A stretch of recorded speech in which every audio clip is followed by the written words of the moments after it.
vine de Harvard a Tapachula, que ustedes saben dónde queda Tapachula. Tapachula está a 20 kilómetros de la frontera con Guatemala, y cuando llegué habían 2 cuartos, 3 investigadores foráneos, y allí me quedé 8 años.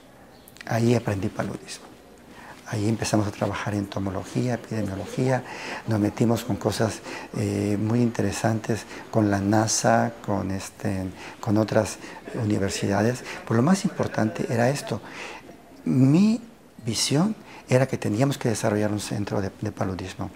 Esto estoy hablando allá de los 1985, cuando había un repunte de paludismo, teníamos 140,000 casos anuales, estábamos en una situación de epidemia, en un momento en que se habían descentralizado los servicios de salud y el know-how que tenía el centro era muy difícil reproducirlo en la periferia, y empezamos a trabajar y desarrollar. Ahora tenemos más de 10 doctores, tanto igual de maestros que están trabajando precisamente en eso. Y todos se fueron haciendo con ellos. Y yo me hice con ellos, porque ahí aprendí a hacer entomología, epidemiología, a conocer paludismo, a meterme en las localidades, a meterme en el lodo para ver realmente lo que estaba pasando y a entender las dificultades para controlar el paludismo realmente.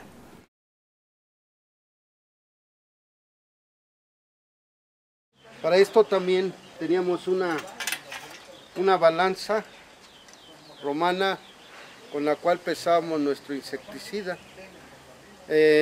Cada carga eran 670 gramos de DDT al 75%. Hicimos 2 cosas.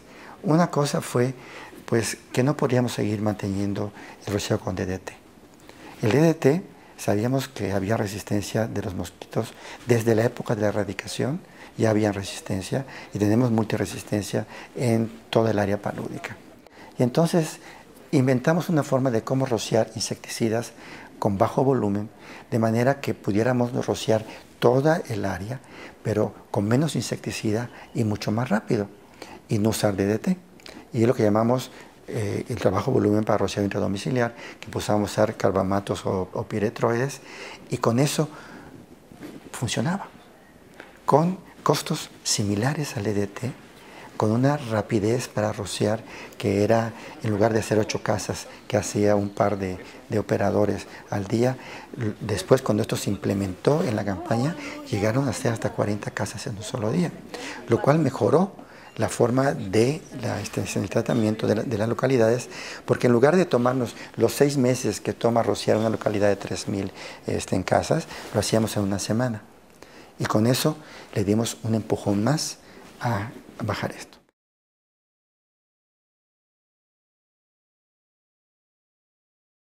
El control focal, que consiste en ¿para qué rociar todas las casas si el paludismo está en una sola casa?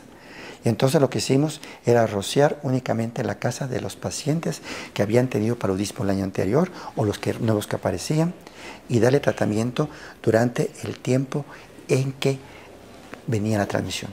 El paludismo en México es estacional, no es todo el año. Y ocurre cuando hay más mosquitos, porque nuestros mosquitos no son muy buenos vectores, entonces se requieren muchos mosquitos para poder transmitirlo. Y esto ocurre cuando hay más criaderos. Entonces en la costa, donde está Albimanos, ocurre durante la época de lluvias, que se forman charcos. En la parte de la montaña donde tenemos el peor problema, que es en Pseudopuntipenis, ahí ocurre cuando se secan los ríos y se forman charcos. Y se forman charcos, y lo que hacen es que se aparece una lama, unas algas, que vimos que si las quitábamos, dejaban de haber mosquitos. Esto lo tomaron los de la campaña, nosotros hicimos la parte de investigación, y lo implementaron. Y le llamaron control focal, como nosotros le habíamos puesto, donde pusieron a las comunidades a quitar la lama durante la época de secas en la parte alta, cada 2 semanas, que era el tiempo que la lama se vuelve a aparecer, y con eso disminuyeron completamente.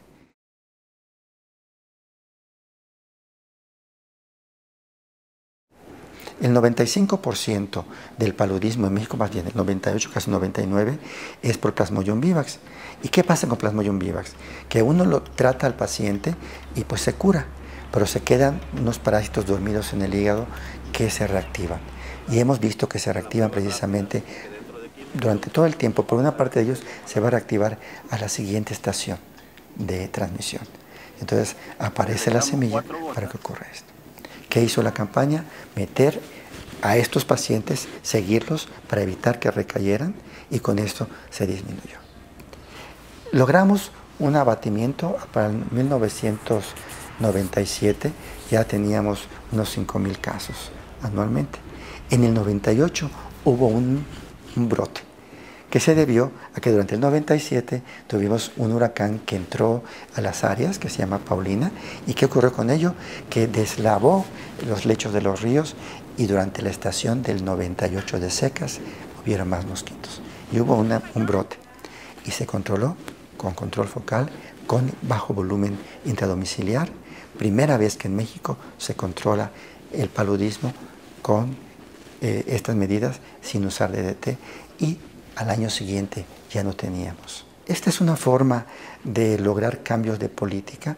Los cambios de política no son tan fáciles de hacer, y se dan las circunstancias nada más. Y creo que eso es lo que se dio en esta ocasión.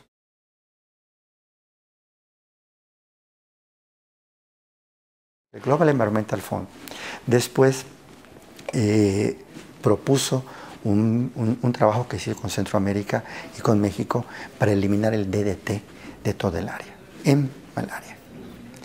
Y lo que se hizo fue trasladar la experiencia de México, adaptarla a los países centroamericanos, y hemos logrado en toda el área una disminución del paludismo a niveles históricamente bajos.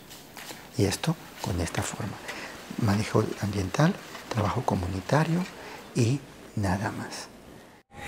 Él, con ayuda de un grupo de investigadores y también particularmente de antropólogos, se dio cuenta de una cosa muy sencilla, que la malaria se podía bloquear, es decir, se podía bloquear la transmisión de la malaria, y con algo muy sencillo, utilizando las capacidades de la gente.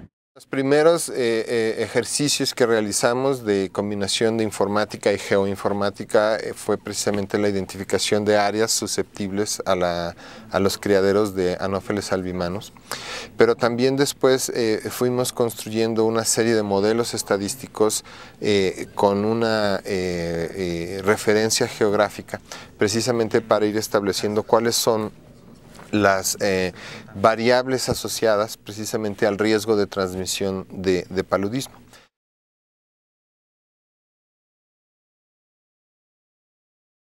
Estamos preparando un plan regional para eliminar la malaria en la región. ¿Cuáles son los retos? Yo digo, los retos parte son políticos que ya se están venciendo. Todos los presidentes de toda la región ya aceptaron esta propuesta de que podemos eliminarlo. ¿Cuál es el siguiente reto? El que podamos formar un grupo realmente regional rector que nos sirva para dar guía técnica, política, gerencial de la estrategia. Y el siguiente reto, que es el más difícil, es transformar los programas de control, transformarlos en programas de preeliminación a eliminación. ¿Cómo hacemos para hacer un plan regional para que esté hecho a la medida para cada uno de los países? ¿Y cómo hacemos para que estas áreas que compartimos, como el Petén con la Lacandonia, como Puerto Limón por un lado y Nicaragua en otro lado, cómo hacemos para la parte del Darién hacia Colombia? ¿Cómo hacemos para los migrantes? ¿Cómo manejamos esto? Estos serían los retos. Pasamos de tener 120,000, 130,000 casos al año a una cifra en la que tenemos actualmente 2,000 casos. Entonces, sin duda, los trabajos de Mario Henry, el liderazgo que él impulsó como un investigador científico sólido en esta área tan remota del país, fue muy importante para que se lograra el control.